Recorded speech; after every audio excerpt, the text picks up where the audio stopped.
Très bien. Il faut que ça va congolais que tant que on a ici 287 millions de dollars il y a peuple congolais. Au salaki na yango nini parce que bukangalo nzezalité. Nous ne pouvons pas attendre ces années-là pour le été beaucoup na faire mandat bolingo chez la constitution. Donc ndenge un vrai pasteur à Congo ya bosso eza fachi. Berger liboso ezaye, nganga ya liboso ezaye. Avant Léopold Beta match faut que ndakoluka yende nganga parce qu'il a le pouvoir ancestral reconnu par la constitution. Échec yandeko Bumba na ville à Kinshasa, ezali échec ya IDPS. Voilà, merci beaucoup peuple congolais. Topé Simbo Tenabaïban Sobaza Rolanda Bisso, édition spéciale dans des Moïse Mboui, KB actualité commentée dans le Congo démocratique. Merci sous la confiance. Vous avez repéré la première chaîne numérique et professionnelle, je cite Masolo à Congo Télévision, Tozali Bongo, en direct depuis Kinshasa, capitale école au Congo démocratique. Vous servir, c'est notre devoir.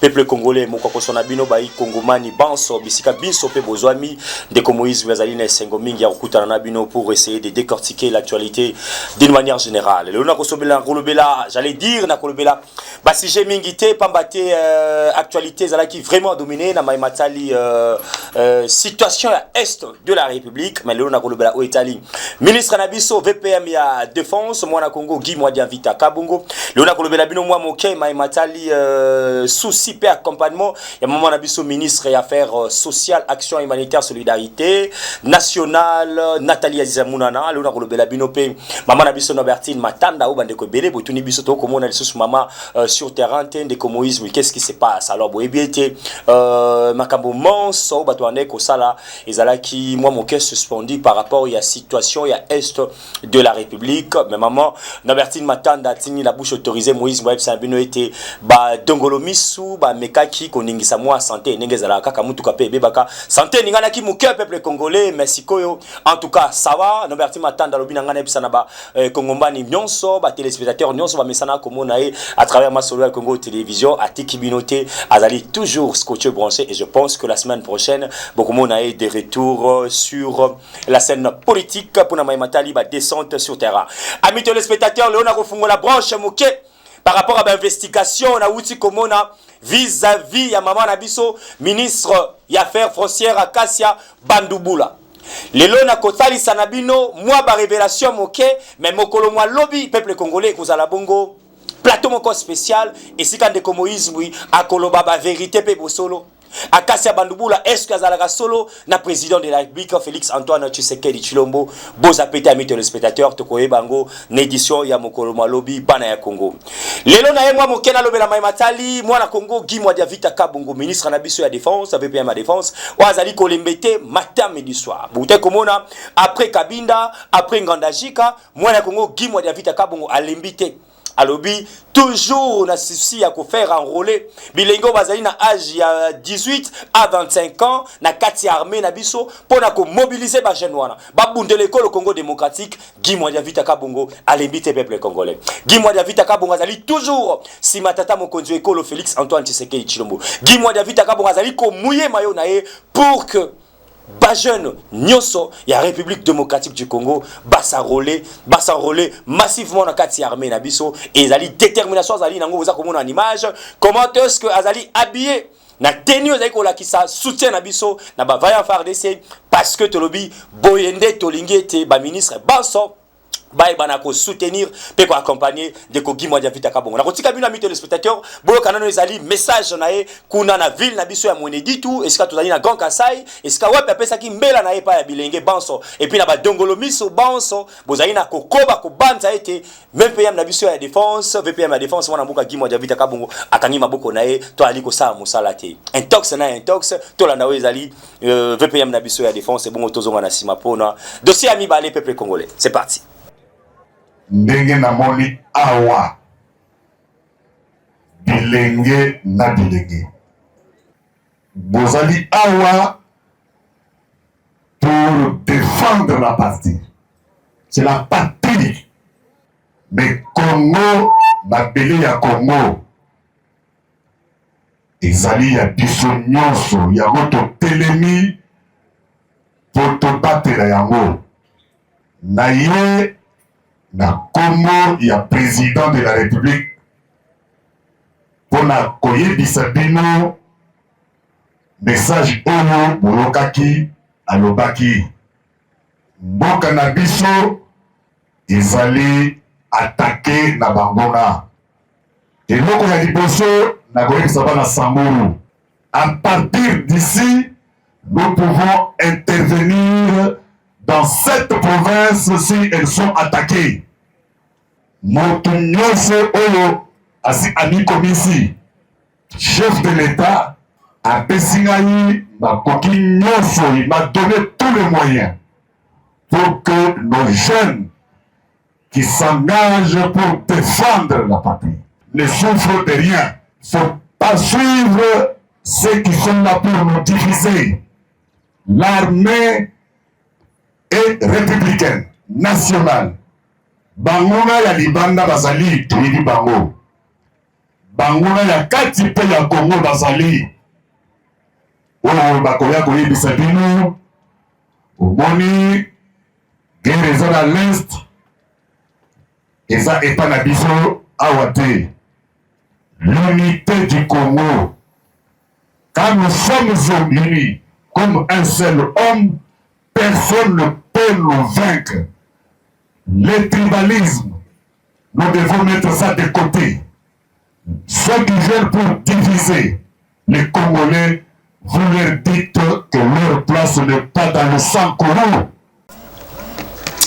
Très bien, je pense que Teuti Kolanda wana ezali Maloba VPM na biso Gimwa Vita Kabongo, mwana mobali oyo papa oyo ndeko oyo compatriote congolais akola ki sala face du monde que sengeli na bilenge nyonso balobi la patrie ou la mort to s'enrôler massivement na kati armée na biso bendele ekoyate. Moto ami balena ngina lobela peuple congolais ezali bongo ministre na biso ya affaires foncières maman na biso Akasia Bandubula.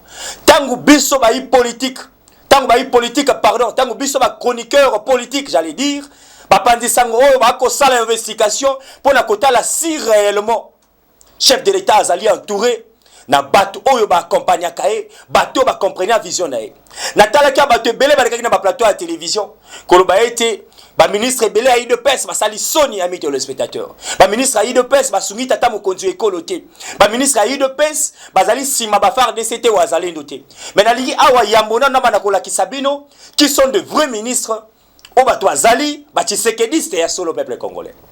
Et puis nini babengaka Tshisekedisme parce que belé balobela kaka je suis Tshisekediste est-ce que ozali Tshisekediste ya solo?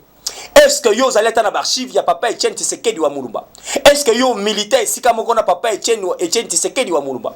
Peuple congolais ici na ngina tali sanabino que na ben toxonyo soboyo kaka. Cette dame après investigation, elle est vraie Tshisekediste en oui.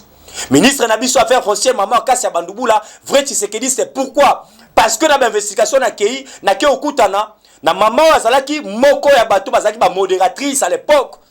Na mikili ya poto ya diaspora o tangu papa na biso Etienne Tshisekedi wa Mulumba akoya na mitinga na organisation azana masolo c'est maman Akasia Bandubula ndazalaka modératrice na koloba le fait que Etienne Tshisekedi wa Mulumba ba Tshisekedi so baza kolanda nga ba ko contredire ngate na lobi yango bien ba diaspora nyonso tangu ba ko kende papa na biso Etienne Tshisekedi alingai kaka maman azala maman Akasia Bandubula aeko kita akomile biso ministre na biso économie na bisino na kosala plateau moko spécial pour na koyebisa na bino baemonso oyo ya sala na kati ya ministère wana économie depuis Akasia Bandubula longwa ministère wana ministère économie down na down tijengo na tijengo 0 na 0 mais cette dame akuta ministère économie na badongo ebele on émission alobo koyeba yango mais abima ministère wana a réduisa banongo na tomu ki asala ki na ministère wana moto ya boytokolo bakazali Tshisekedi c'était azali maman moko oyo alingaka te ko s'accaparer na chose azali maman moko oyo à comprendre que nous devons servir qu'un seul chef oyo ezali Félix Antoine Tshisekedi Tshilombo. Cette dame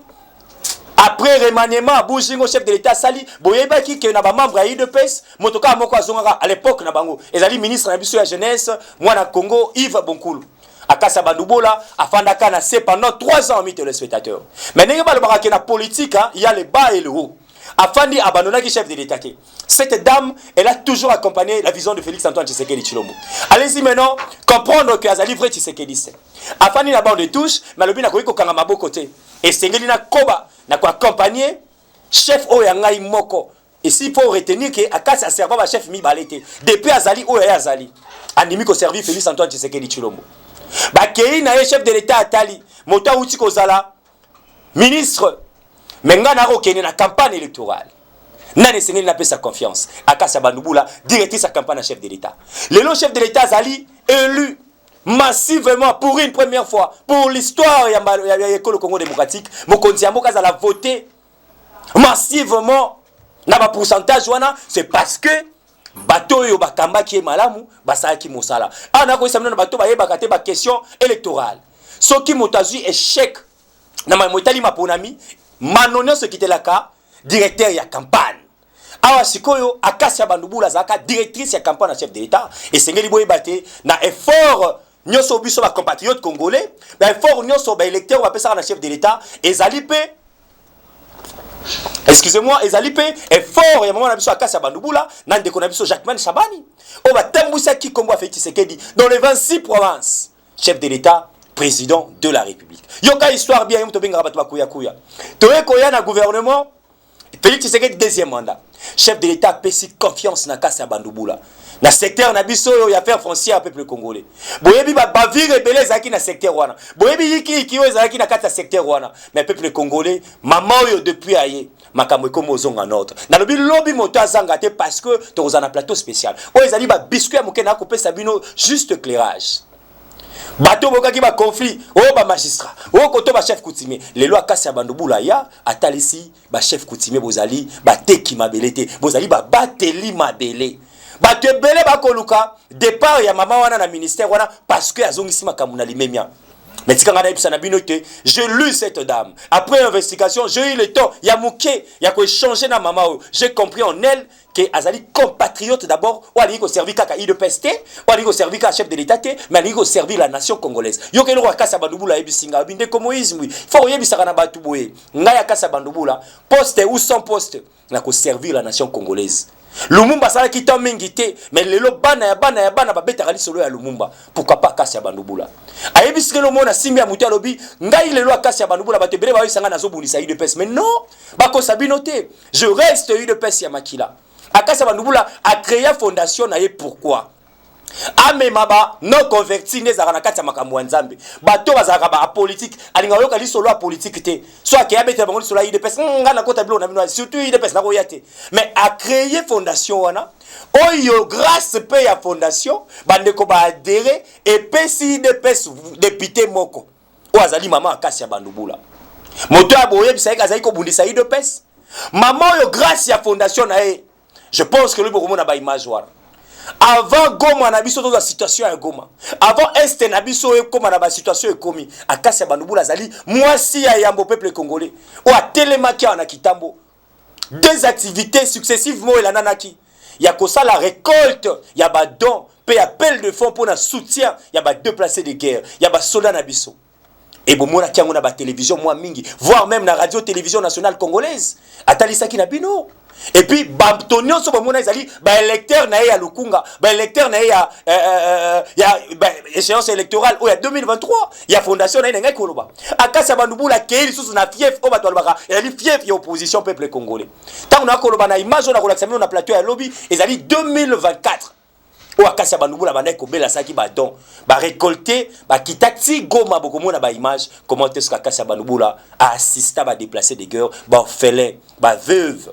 Mama oyo akei chango ska bato balobaki chango bakota katena bato à pouvoir mais cette dame grâce à fondation bon monaki ba image comment est-ce que chango est refoulaki bato ambié bato bele babaki zali parti politique mais babosana yike Akassa Bandouboula zali présidente initiatrice ya fondation oyo basalaki carton à chango et je pense que l'heure est arrivée l'obé rozane image na appui. Na yebisi bino date boy na pesi bino image. Na yebisi bino date boy na pesi bino image. Alors na bato nyonso oyo boko zela na remaniement. Mama Akassa esengeli akene mama Akassa boko mikosa. Parce que de un, si Akassa Bandouboula chef de l'État réitéré, toi retirer confiance na pardon, na mama Akassa yeba ka retirer la députée. Aroya ministère de mago siéger. Deuxièmement, maman wana azali lokola bato te basakaparaka na tangiye na mwa muke po mona bato mususu apesi ba lobbying na ba journaliste na ba communicateur bo banda ko lobelanga bo sala bo natika la kala na faire Akassa Bandouboula iska monsieur Moïse même aujourd'hui chef de l'État qui a retiré confiance na ministère na ko servir chef de l'État na lolenge mosusu na fondation na ngai na activité belé et j'ai compris en elle esprit ya Etienne Tshisekedi wa Mulumba. Ah oui, je crois que lobby Motazangate tokozala wana pona kopesa bino ba détail. Je vais finir ici amis téléspectateurs. Dimanche eleki ba professionnel ya média bazalaki face ya ba communicateur de la République. Ozala opposant, ozala moto à société civile, ozala oya majorité, o ba bengi ba communicateur awa bazalaki na terrain annexe. Et si kawapi azalaki wana pourquoi? Parce que maman na biso ya ministre Nathalie Aziza Mounana andimaki ko porter biso ba professionnel de médias na likanisio malamu ya ko beta match de soutien na ba FARDC, match ya ko accompagner ba forces armées na biso et puis match ya ko dénoncer ba wazalendo. Bien que ba ndeko na biso ya ba communicateur bazwa ki mongete moko parce que biso zali force la média na biso zali force quatrième pouvoir bazaki mongoto na bango moko. Et je pense que ba déclaration et salamaki message à presse, message à ba communicateur, maman Nathalie pe azamaki message te boroyo kae, qu'est-ce qui l'a motivé à organiser, qu'est-ce qui l'a poussé à koya na activité wana tiki makambo bela zaki nango un dimanche zaki pe na ba activité na mwa mingi mais aye peuple congolais pour na kolakisa na bato banso qui azali mwasio azali ko militer ali ko bunda ces derniers temps pour na likambo etali ba déplacer ba orphelin ba vivre na biso pona ko bunda na likambo etali action humanitaire solidarité nationale et école Congo démocratique na secteur nae na loti kabino d'abord bozoka maloba ya mwana Congo Moïse Mboyi nini ya lobaki à travers journée wana et qu'on a la suivi na maloba ya ba communicateur et journaliste o ba ya qui présent ces jours là amis téléspectateurs et puis to suki ça na yemoko maloba maman na biso ministre Nathalie Aziza Mounana. Et je pense que Binomoko faut comprendre que Sengela Kinabiso to beta pe match wana pour dénoncer et pour soutenir nos vaillants FARDC et Wazalendo. Tout la nana ami téléspectateurs, Oezaki Maloba, Yandeko Moïse Mboui, Mokolo ya dimanche, et puis Maloba ya ba communicateur na ba journaliste ba susu. Bon tozonga na sima pour finir. Lelo moko to décider ki biso ba professionnel de médias, to sangana ensemble na ba communicateur de la République, pour na kotalisa la face du monde que les professionnels de médias, les communicateurs de la République, bazali sima, il y a l'institution école au Congo démocratique, bazali sima, il y a commandant suprême, chef de l'État pour soutenir nos vaillants FARDC, pour soutenir bandeko na biso banso bazali na front peuple congolais, ezali bongo sous le haut patronage ya maman na biso ministre Nathalie Aziza Mounana, esika nini to zokosenga ba compatriotes congolais nyonso basa lokolo ya biso la patrie ou la mort, la patrie, la patrie.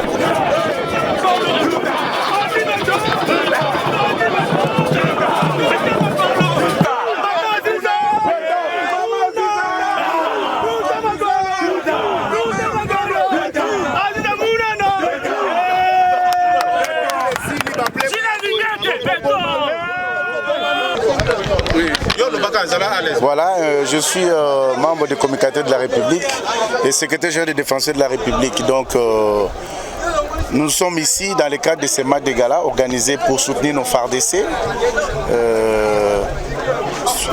qui a été parrainé par la ministre des Affaires sociales. Donc, c'est ce que nous unit ici. Et nous profitons de l'occasion pour lancer un message fort à tous les Congolais, chacun dans son domaine, de se tenir debout pour justement soutenir les chefs de l'État, nos vaillants FARDC Wazalendo, qui du jour au jour sont confrontés au front pour justement bouter l'ennemi dehors. Et c'est également l'occasion pour nous de dire à tous ceux qui ne voient pas l'importance de ce que tous les communicateurs sont en train de faire chaque jour dans toutes les chaînes de la République pour justement défendre la République. Mais tout ce monde que vous voyez ici et ceux qui ne sont pas sur place sont laissés pour compte. Donc Madame Aziza Mounana, ministre des Affaires sociales, a compris à sa juste valeur l'importance des communicateurs. Et c'est pourquoi nous sommes conviés aujourd'hui à ces matchs de gala pour justement